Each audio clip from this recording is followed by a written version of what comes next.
I cannot believe I allowed myself to fall for such a deceptive move.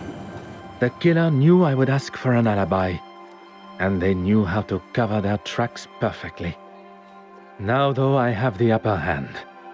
The killer believes that I have extinguished all avenues of my questioning, unaware I know the truth of the fire. I wish Monsieur Hastings were here. I was perhaps too harsh with him.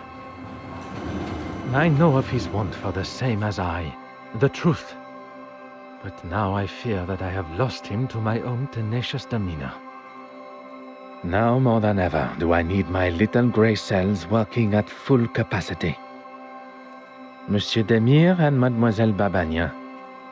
I am glad to say that they both still have alibis, as the show had just reached its second act.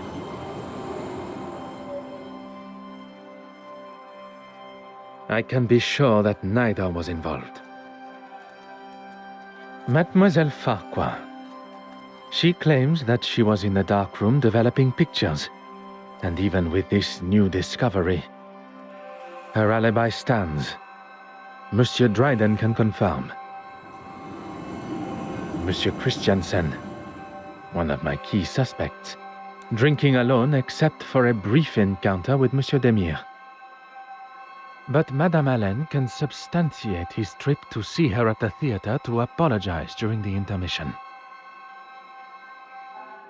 Which leads us to the good Madame Allen, on stage performing. Innocent. A side note, I must make an effort to see her production. From what I have heard, she sounds quite captivating. The Honorable Bishop Mountjoy. His Compline prayers had not yet begun, but Mademoiselle Warbeck and he were together in what I can only imagine to be an uncomfortable meeting for them both. Her innocence has already been confirmed, although upon learning of how she has been treated, I would not have been surprised. Last but certainly not least, Monsieur Aylesworth. And the article in the newspaper documenting his, as some see, heroic speech amongst the House of Commons is alibi enough for the murder. And where are we left now? Every suspect seemingly as innocent as they were yesterday. But when one looks most innocent, that is when Detective Poirot is most suspicious.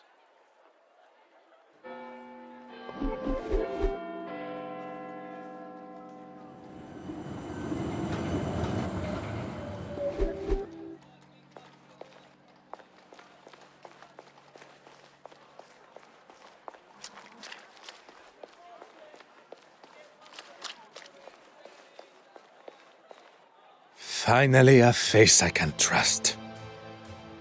Everything all right, Poirot? I'm afraid things could not be further from all right. Don't tell me the famous Detective Poirot is stumped. Stumped? No. Perplexed? Oui.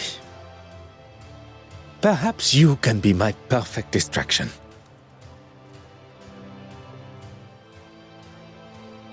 I may not be the celebrated doctor that my father hoped for, but I still like to keep up with recent medical journals. And what is the latest discovery?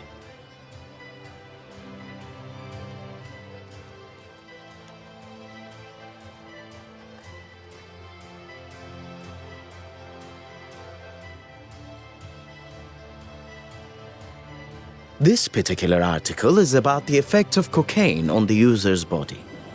I thought I liked to have a good time, but that drug, too much for me.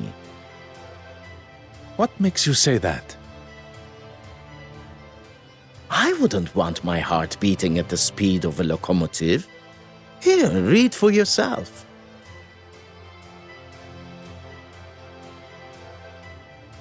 I haven't actually. I gave him my office telephone number and said he could call anytime, but not a peep. You sound surprised. Well, he probably wants to keep his health issues out of the public eye. hence me offering to help, but he seems to be just fine, surprisingly.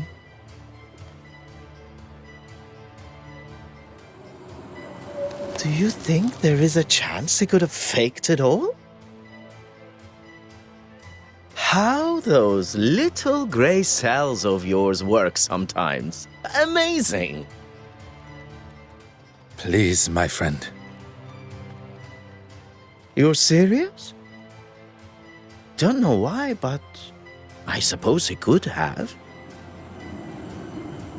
At this point, anything is a possibility. I think a visit to Monsieur Aylesworth at the Royal Society of Art is in order. Mademoiselle Babagna, a pleasure as always. Good morning, gentlemen. I'm afraid my pleasantries are to be cut short this morning. I have a most pressing matter.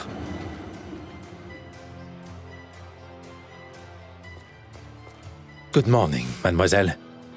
My apologies for my earlier departure. That's quite all right. Mr. Demier informed me of the facts.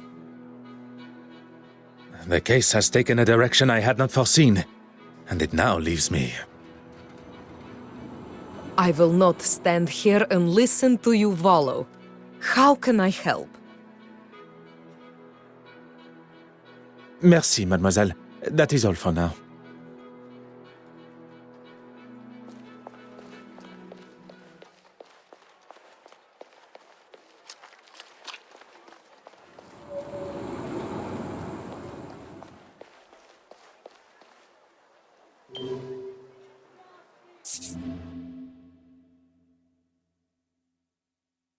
Just a moment.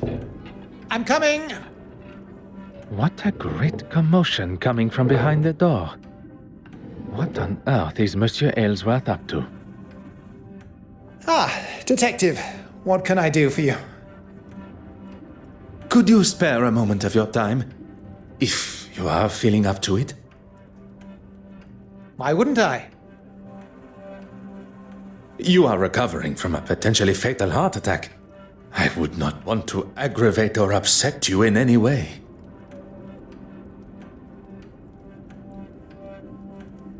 Are we really going over this again?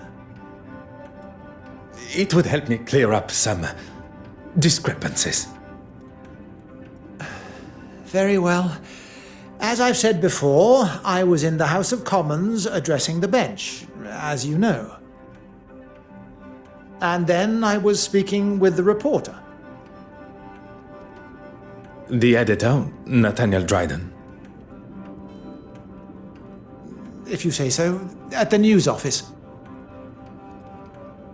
Monsieur Aylesworth is sticking to his story. I did not expect that it would be easy to unsettle a politician of his experience. And why would I? And why would I?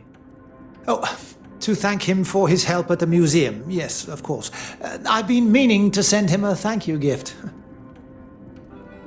One would think that thanking the man that saved your life would be further up your priorities.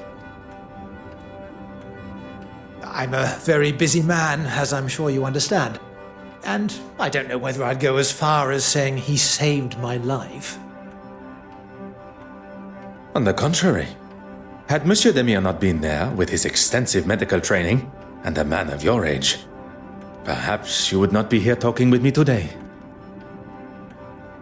If Monsieur Aylesworth is not prepared to tell the truth, perhaps I can use his own pompous nature and guilt against him. The nurse said herself that I had the heart of a young athlete. It'll take more than that to slow me down.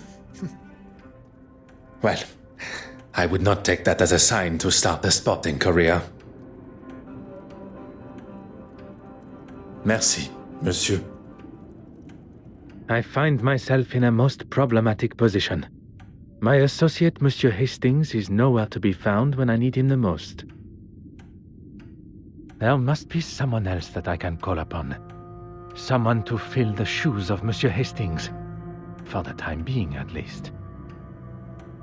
The obvious choice would be Monsieur Demire. But I wonder if he is suited to the task that is required.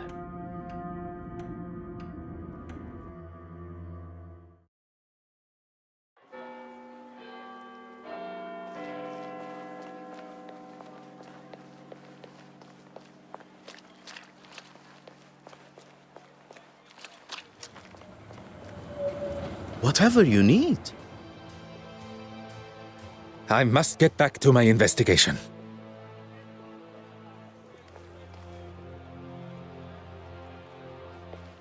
You need only ask. Go on. I require a distraction. I promise you will come to no harm and... Who am I to distract, and from what? Monsieur Aylesworth, I need to gain access to his office without his watchful eye. Detective Poirot, preparing to cross the line of law. Not cross, merely tiptoe alongside. I assume you have already devised a plan? A requested tour of the Royal Society of Art building should give me appropriate time. Then that is what I shall do.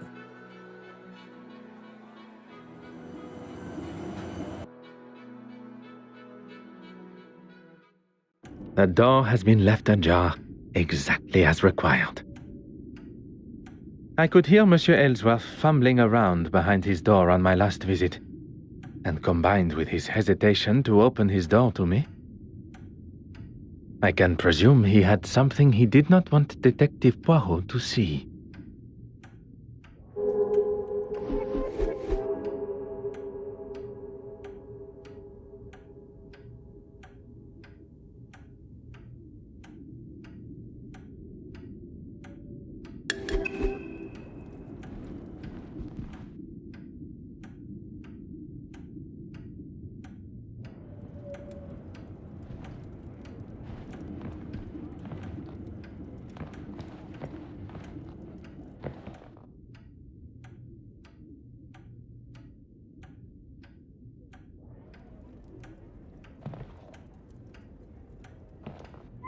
Aha.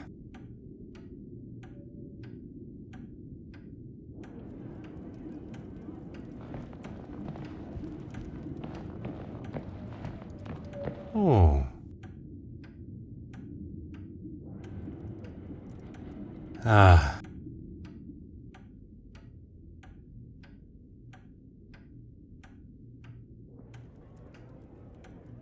Oh.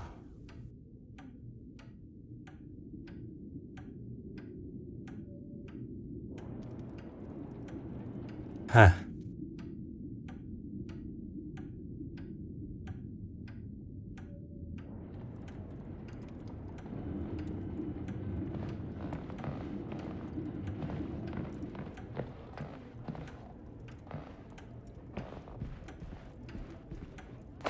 Aha.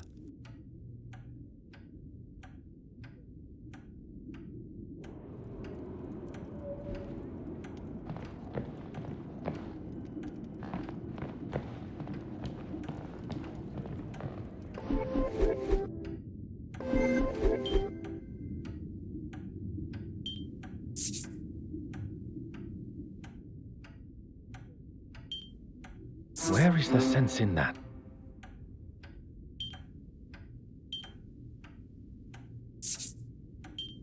Come now. Think on what has already been.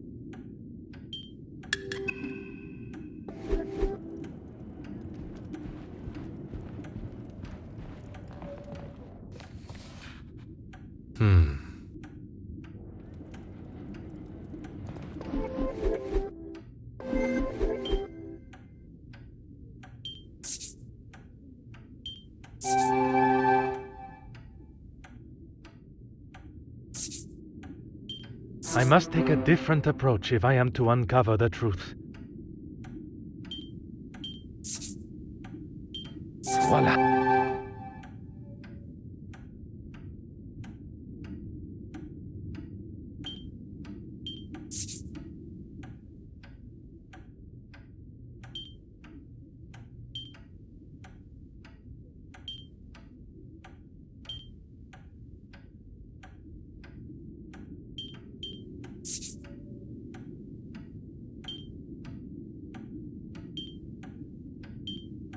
Another success.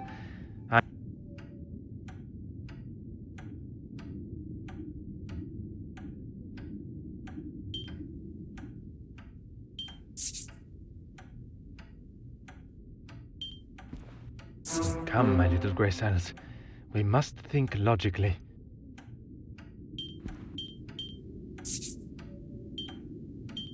I should consider this further.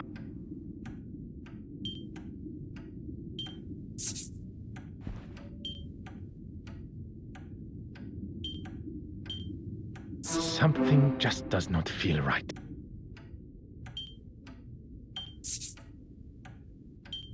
What a revelation!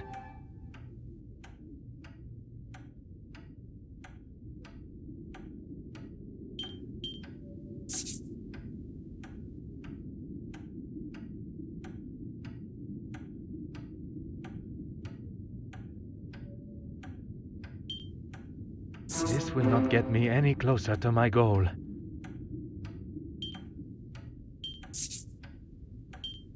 Order and method. That is the way to solve the problem.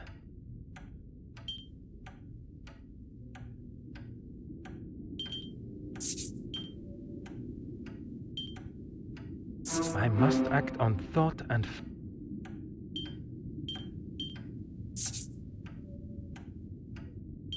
The answer was staring me in the face.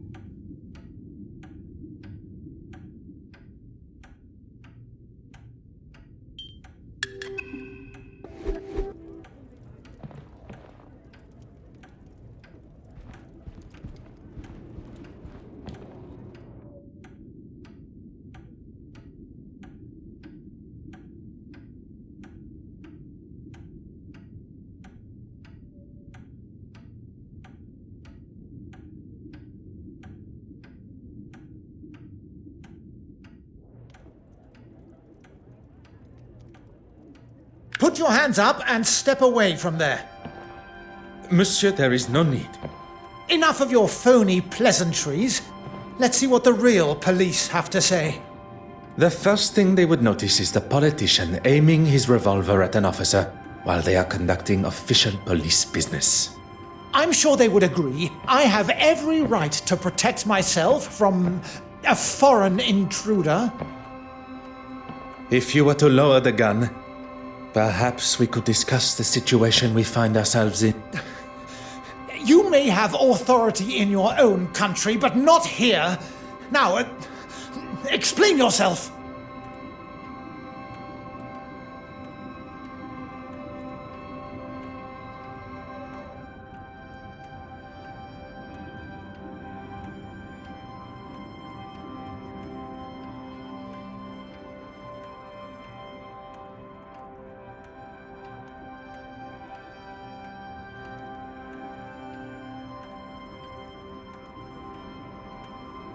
You don't know what you're talking about.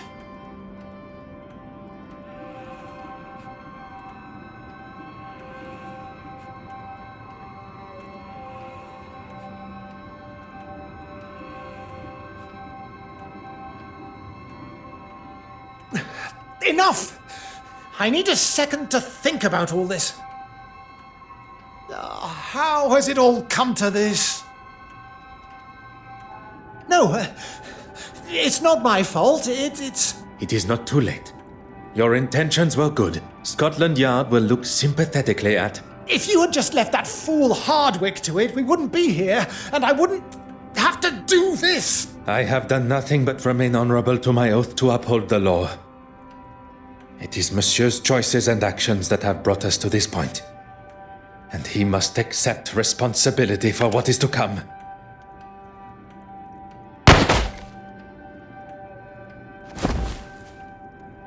Poirot, are you all right?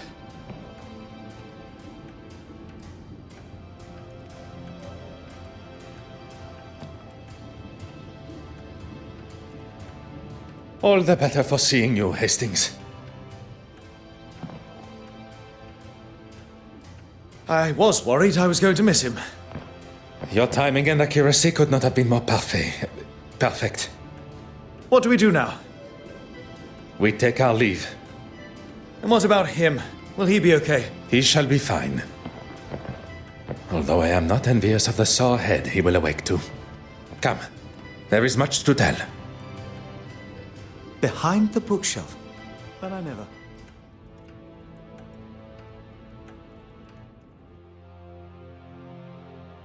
Monsieur Dryden, how are you? Detective Poirot. Yes, of course. What can I do for you?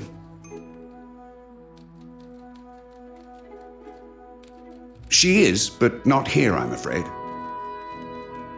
Do you know where she is? She said something about heading back to the museum.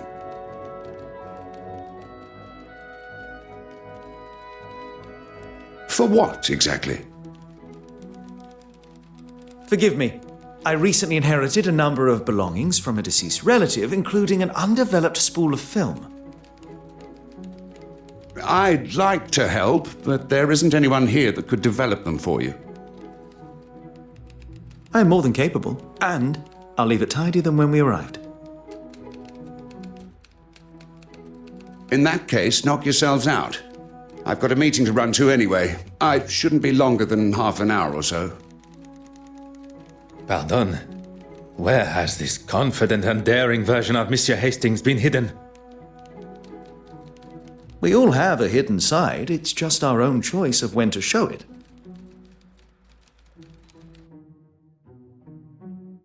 So our first step is... Don't tell me there is something the great Detective Poirot doesn't know. I must concede that photography is something I have little experience in. Lucky I'm here then. We need to start with a tray filled with developing fluid. Next, pour the fixer fluid into another tray and then add the photographic paper. I have a newfound respect for those that make such activities look so simple. Let's just wait until we see the results. It shouldn't take long.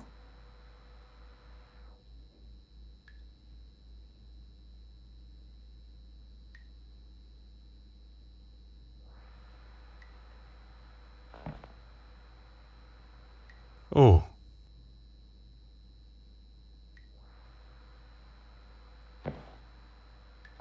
Ah.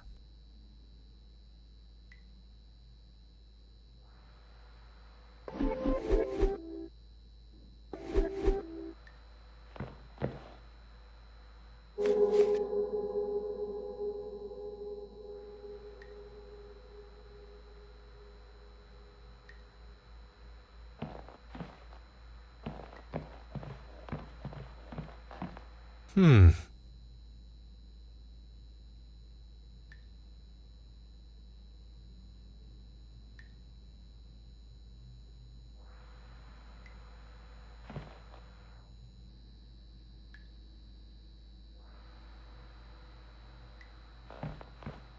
Mm-hmm.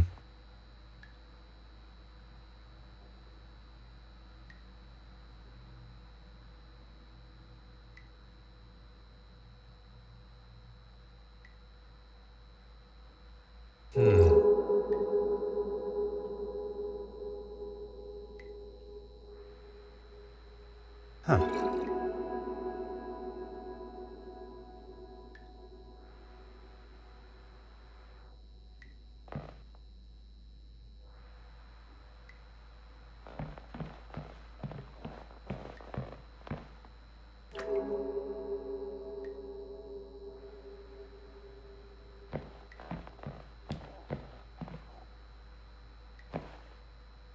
Have you found it yet?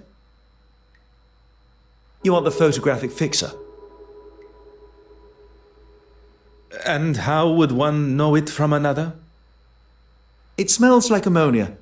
Handy, I suppose, when you can't see much in here.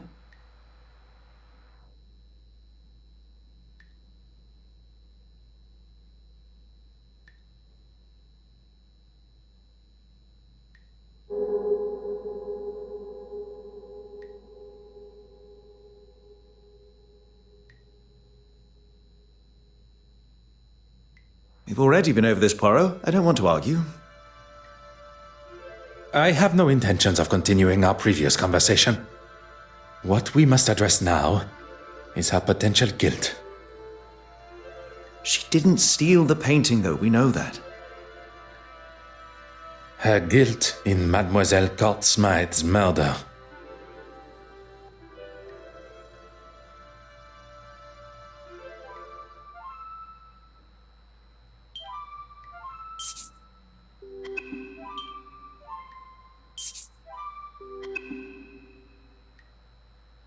Merci.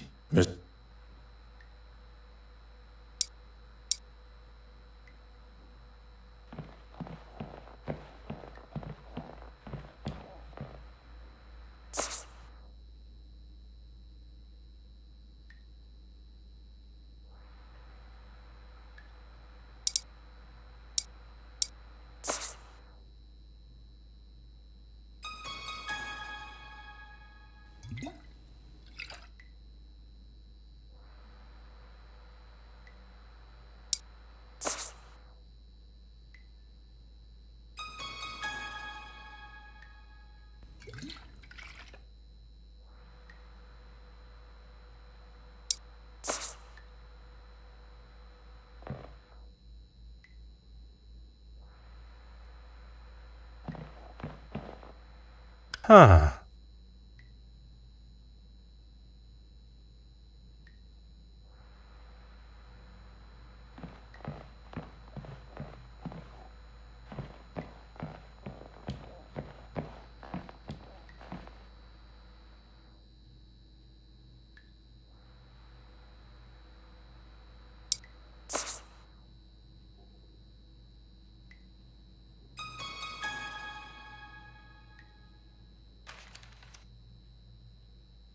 Okay, I think that's everything. Oh. Is there a problem? There shouldn't be, but there must be light coming in from somewhere. Is that not the point of a dark room? That it will allow no light in to damage the photographs? We need to find where the light's coming in from and damaging the prints. You continue your work, and I shall find the curious light source.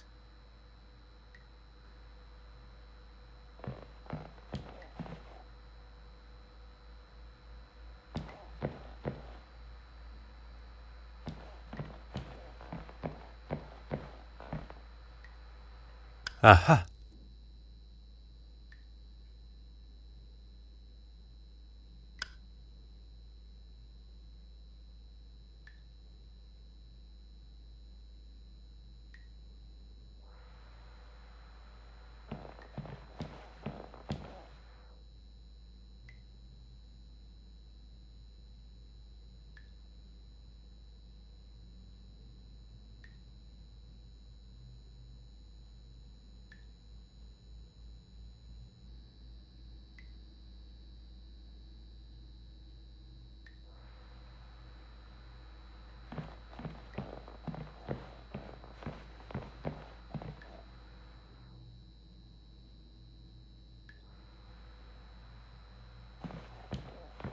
Monsieur Hastings, may we talk a moment? I'm in the middle of developing these. Can it wait? I'm afraid not.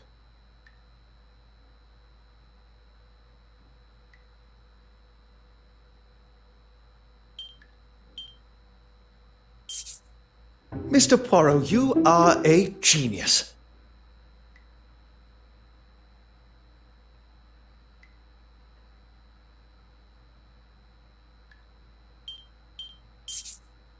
Mr. Poirot, you are a genius.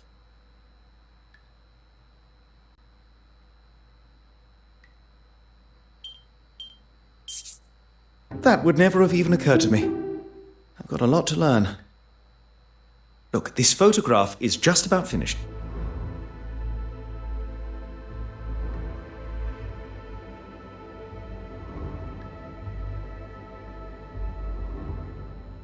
Is that? It appears so. And what has she got in her hand? That can't be the same cigarette case. The cigarette case that was taken from Mademoiselle Farquhar's luggage on our voyage here. It appears Mademoiselle Farquhar had a much closer relationship with Mademoiselle Court Smyth. I would say they... Cousins. Oui, monsieur. Hastings, I must thank you. For what? Allowing myself to be enticed by Miss Farquhar's feminine nature. For saving me from whatever Monsieur Aylesworth and his revolver had planned. If it wasn't for me licking my wounds, you wouldn't have been there alone in the first place. And if you were, and not at the Court Smyth estate, we would never have made such revelations. You are one of the most honest and authentic fellows I have met. You cannot allow a misguided moment of red-blooded male instinct to taint that. You have never let yourself fall to the wicked ways of the fairer sex. No, and that is a day I cannot even fathom.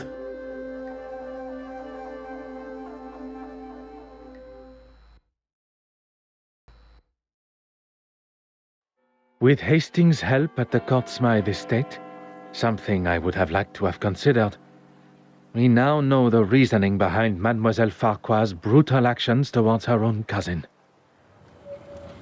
The circumstances around the murder need no further consideration, but the location of the missing Benedette Magdalene still frustrates me.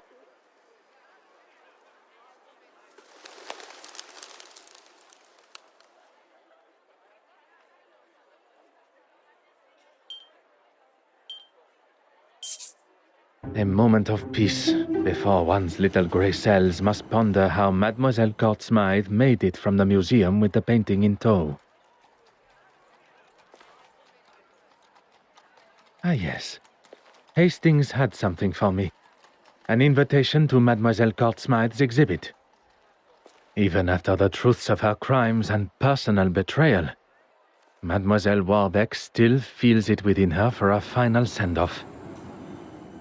Perhaps Mademoiselle did not leave with the painting at all.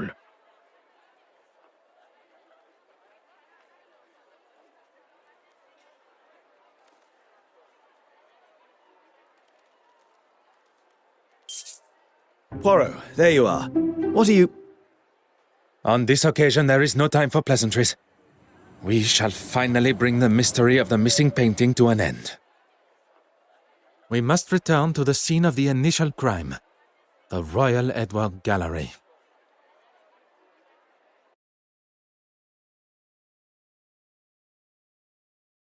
Is everyone present?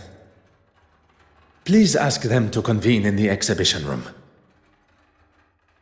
Is there something you're not telling me? All will be revealed.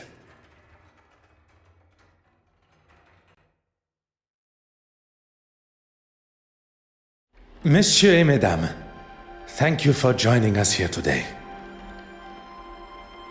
What's this all about? Yes, my time is rather valuable. I thought everyone was here to see the exhibition. I'm all for looking at some real art, as long as it's not all hers. I understand the frustration and hostility that most of you must feel towards her. For some, even... Hatred, loathing, disgust. Betty, please. Even after everything, you stand here and defend her? I'm not defending her. If anyone should hate her, it's me. Perhaps you should move on. In this room is where it all began. Or at least, that is how it appeared. We are all aware Mademoiselle Court Smyth was behind the painting's disappearance. But it was not a moment of greed that drove her, but rather a well-orchestrated plan that involved most of you tangled in her web of lies and deceit. All right, we all know why we're here. Maybe you can speed it along a little. At the Detective Inspector's request, I shall forego the series of events that led up to the theft of the penitent Magdalene painting. Perhaps a fitting place to begin would be with the death of Mademoiselle Court Smyth. If that's going to get things moving. You are all aware of the fire and murder that took place at Mademoiselle Court Smyth's loft apartment. The fire that she started after having one too many. That is where the difference between desire for the truth and the actual truth go their separate ways. Inside Mademoiselle's apartment was the penitent Magdalene painting, or at least a forgery, one of 4 produced by her own brush. The fire was set purposely, in an attempt to destroy evidence and hide the true nature of her death. Poison.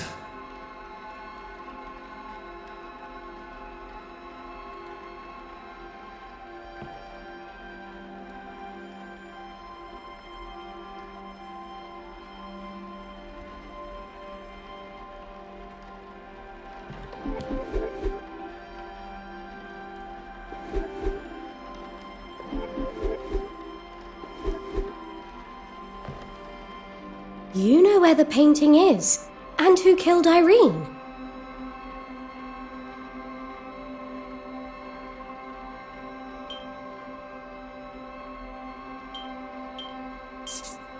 Mademoiselle Warbeck, do you remember the words you used when discussing your career?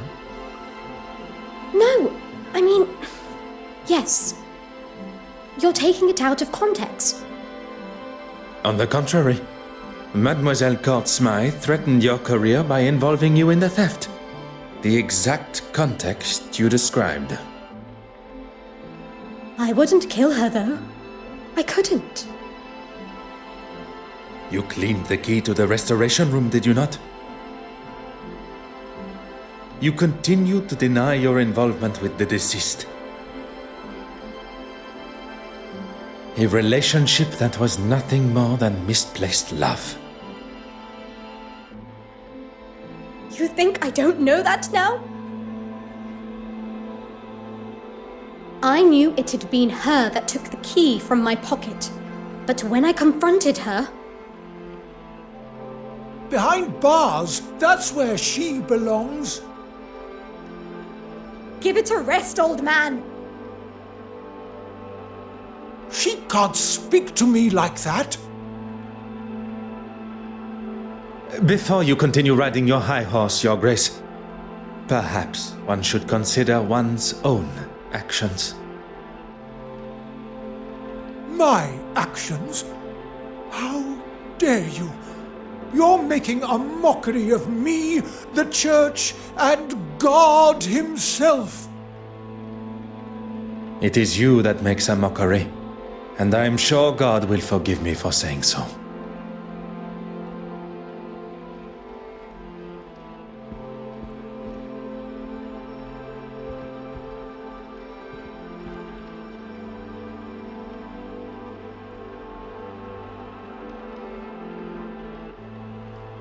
This is all going to make for some story.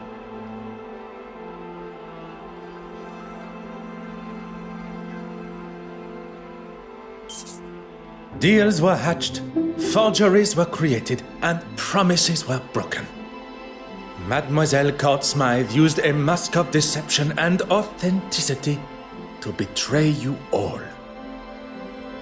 She allowed for you all to see and know only what was necessary to complete your part. Except for one. As much as I'm enjoying this show, any chance we can get to who killed her? You shall have to wait only a moment longer. As there was only one accomplice left, and perhaps the most important. Not only her aid in the museum, but in the construction of the forgeries. Mademoiselle Farquhat's deception began before I had even left the shores of Belgium. You were part of it, the whole time. taking us all for fools.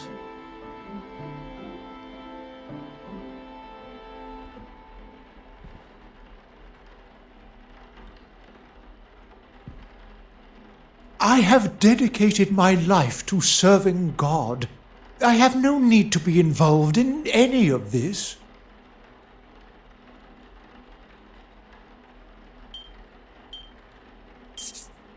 The pieces you had commissioned by Mademoiselle Court Smyth, which hang on your church walls. Why are we even standing here listening to this man? Has this got anything to do with, frankly, anything?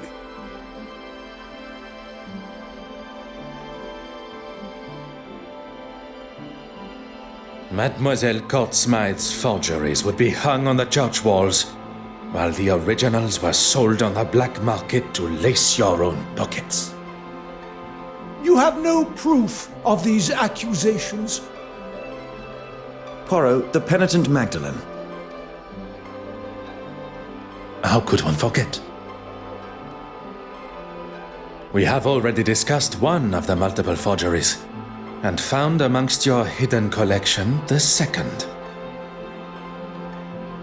Mademoiselle Court Smyth sold you a forgery that you believed to be real, and upon learning of its fabrication, you lashed out, destroying it. One should not allow oneself the arrogance to consider themselves the smartest in the room, especially when they have already fallen foul to another's lies and deception. I am sure theft and embezzlement are questionable enough in God's eyes.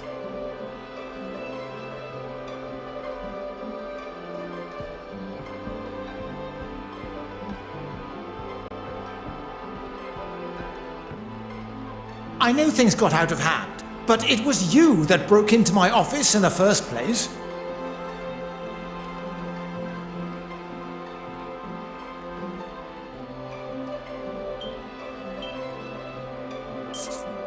There still remained one missing forgery.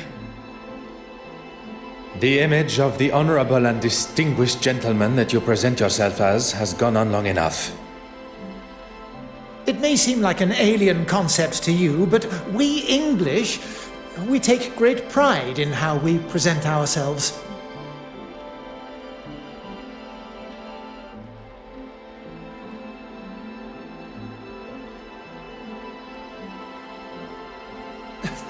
How long are we going to entertain this man's twisted fantasies?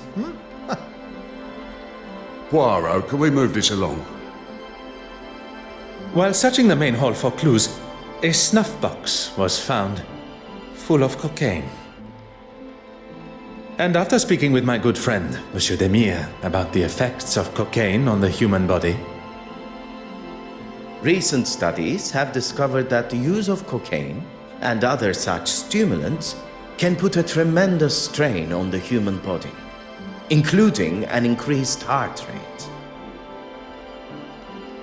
Oh, preposterous! I would never do that! your heart attack became the perfect distraction, while Mademoiselle Court Smyth was able to slip into the exhibition room and remove the painting from the wall.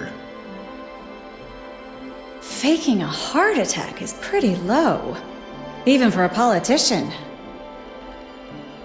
Monsieur Hastings. Once the painting had been confirmed as stolen. And Monsieur Aylesworth had bothered the detective inspector enough to show he had nothing to do with its disappearance. He would get to keep the original and claim the insurance money. He was going to have his cake and eat it too. I'm not going to stand here. You'll stay right where you are. A stolen painting, timed perfectly with his crossing of the aisle in the House of Commons. All designed to raise his profile, just in time to announce his desire to be a prime ministerial candidate. I wasn't doing it for me. The poor and the needy. I wanted to give them a voice. I have never heard a more self-righteous claim for breaking the law in all my life. How am I meant to help those that really need it unless I'm in a position that can really bring about change?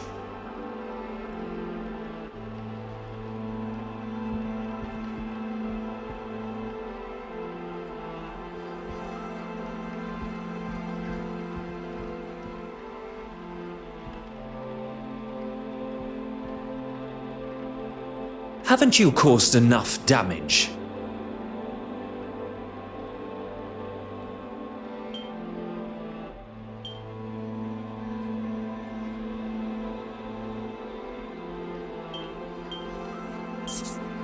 Madame Hélène, the famous actress and performer, your story is one I learned with a heavy heart. Look here! When you overheard the conversation between your husband and Mademoiselle Court Smyth at the gala, your suspicions were confirmed. I did everything to keep you happy, but it was never good enough. It began with an infatuation, but turned into a relationship. With the money stolen from your wife, you planned on running away together. So that's why you took it. You coward. She manipulated me from day one. She used me. She used her. Oh, just keep it shut. Perhaps, for once, you should listen to your wife.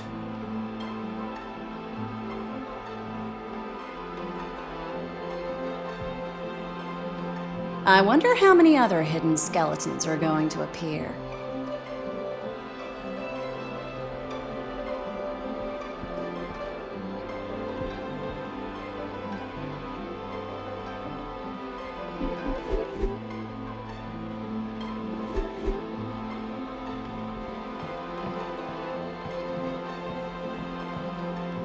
Poirot, the penitent Magdalene. It all ends here, where it began.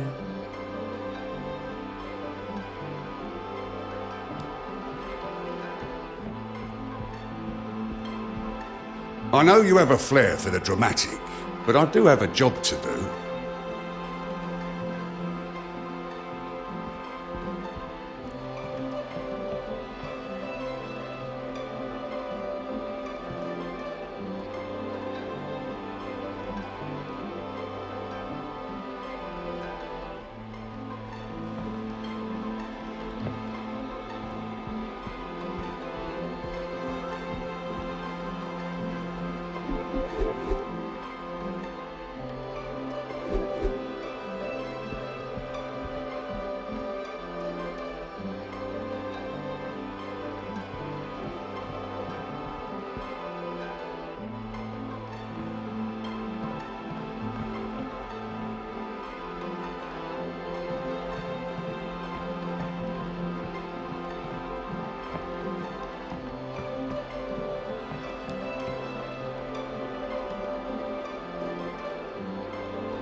Mademoiselle Court Smyth manipulated everyone. But that does not excuse the parts that you all have played. Poirot, the murderer. Tell us now, or I'm marching them all down the station. Of our suspects, all guilty in some form or other, only one committed the ultimate sin. Monsieur Christiansen, a lover, jilted and tossed aside from a life promised together. Mademoiselle Warbeck, another that was promised her heart only to become a second, caught in Mademoiselle's web. Monsieur Aylesworth, angered at a foolproof plan backfiring. Bishop Mountjoy, a third, sold the idea of an original painting, livid at the thought he had been tricked. Mademoiselle Farquhat, trapped in a partnership where you did not receive what was owed to you. All with motive, but lacking opportunity. Until the realization that someone had used a timer to set the fire. Isn't that right, Mademoiselle Farquhat? Our true relation to the deceased. Cousins, standing to inherit her entire family estate. You don't understand. It wasn't like that. You decided to poison her with potassium cyanide, a chemical often found in photography development, via the cork of a bottle of champagne. Wearing an almost identical hat to the deceased, you were able to disguise yourself as her and be seen by the neighbor. Leaving her body lifeless in her own apartment, you tried to cover your involvement in both the forgeries and the murder by destroying any evidence. Incredibly clever. Your nefarious plan setting the fire almost tricked even I. Did you really just praise her for starting a fire? On the contrary, it was the deception behind the fire. A timer was used, allowing for Mademoiselle Farquhat to be seen in her office as she slipped in and out of the darkroom window. I didn't want to kill her, but she gave me no choice. She gave you no choice. You planned and executed a brutal murder. She was your cousin. A cousin that has controlled me for years. I couldn't escape her. She held you captive? I did not see a prison cell in her apartment. No, of course she didn't. Emotionally and financially, I was her captive. I was a struggling critic, but she taught me how to stand up for myself and get what I wanted, what I deserved. You were aware of her scheme all along? Not at first. I didn't know she was selling them on the black market. But even when you did find out, you didn't stop. There was always a reason I couldn't. And what money I did get, she would hold for me. I couldn't remain under her control anymore. There was no other way. Mademoiselle, there is always another way. All I see is the student becoming the master. Detective Inspector, perhaps it is time that Mademoiselle was escorted to the police station. The truth has been revealed, and Mademoiselle Court Smyth's murderer will pay the price for her crimes. There is something you're forgetting, though. If you think for a moment that the location of the original painting has slipped my mind. Go on then, where is it?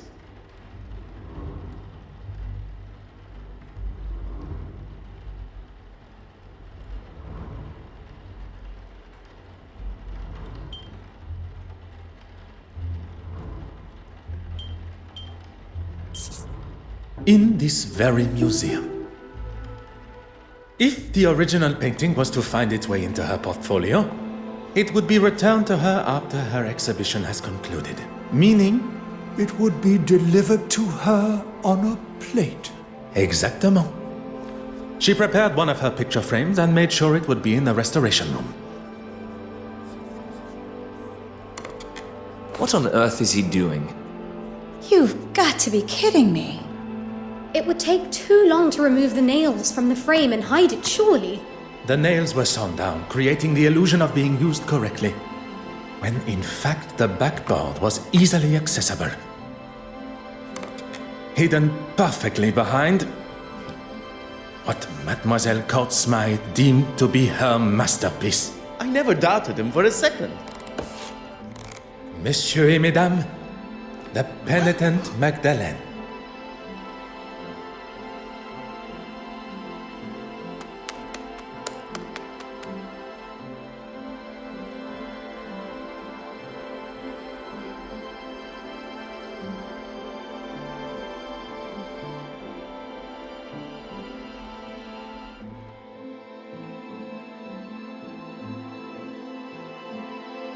Well, detective, you've solved both the theft and murder. I am rather impressed. Finding the murderer and solving 2 thefts would have been far more impressive. 2 thefts? You already have another case? You have forgotten Mademoiselle Farquhat's missing cigarette case. Oh, of course. Do you think Miss Farquhar lied about it going missing after all? Perhaps it really was worth something. Mademoiselle Farquhat is far from an honest woman. Lies tripping from her tongue at every turn. But if our motive was indeed to fake theft and claim the insurance money, she would surely not have left it lying where Mademoiselle Babagnan claimed to have found it. Mademoiselle Babagnin's motive is now clear. How she pulled off such a cunning theft still eludes me. Something Hastings said has my little grey cells fired up. Nothing is ever quite what it seems. I suppose we are all forgeries or counterfeits in some form or other. Could Mademoiselle Babagnan have pulled the wool over my eyes in a similar way? I must return to the evidence from the ship with this new perspective.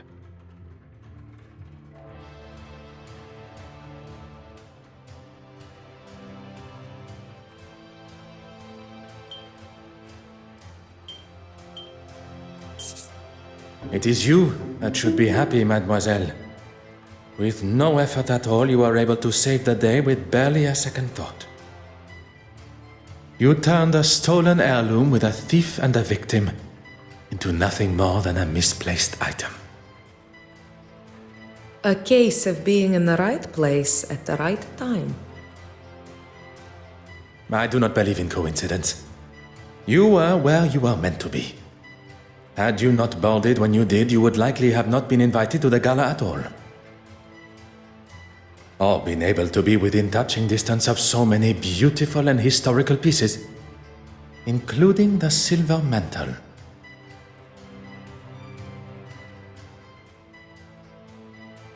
One thing I have learnt during my time here in London is that people portray a version of themselves. One to be seen or be met, and another that remains hidden from the world.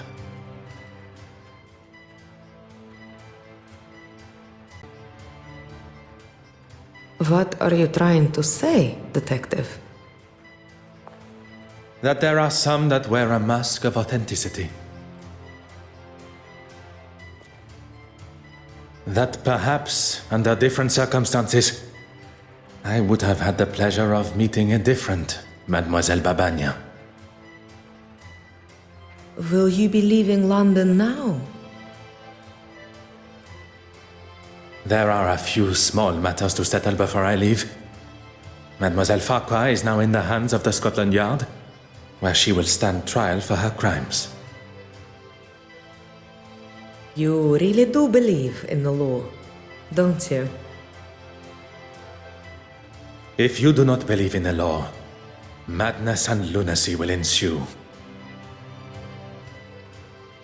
And everyone should be punished for their crimes? I believe that we should be held accountable for our actions. No one man is above the law.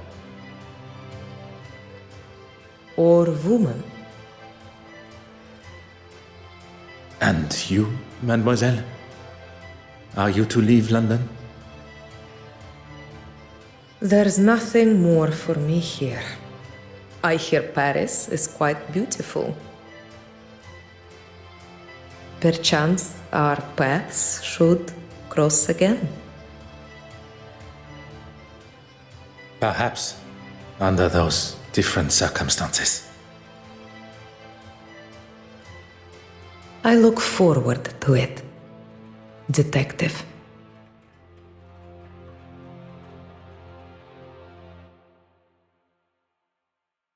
Well, that's that then. Oui, monsieur. The cases are closed and Mademoiselle Farquhat will shortly be behind bars. What of the others? Judging by the detective inspector's glare at Monsieur Aylesworth, he will not be escaping the law. And Bishop Mountjoy. Once news spreads of his connection with the black market, I would question his attendance come the Sunday service. I was hoping at least someone would get a happy ending. Monsieur Hastings, you have been by my side throughout this investigation. Without you, the guilty parties, would not be facing the consequences of their actions. I helped where I could, but it was mostly you. I know that. What you may not know, and I would kindly request you keep to yourself, is that I consider myself somewhat of a... loner? I would not go as far as that. But it appears you understand my sentiment. Good thing I was around to save you from a gunman. I fear I shall not live that down. I'll maybe hold on to it a little longer. Not many can say they've saved the great Detective Poirot. The great Detective Poirot. As much as I admire your formality, I think we should look for something more familiar, accustomed to our new relationship. Our new relationship? I have seen the benefit of friendship. Connecting with someone that can be trusted and loyal. Someone that shares an authenticity not only in themselves, but in their beliefs. And that's me. Detective Poirot and his trusted friend, Arthur Hastings. It does have a certain charm to it, n'est-ce pas?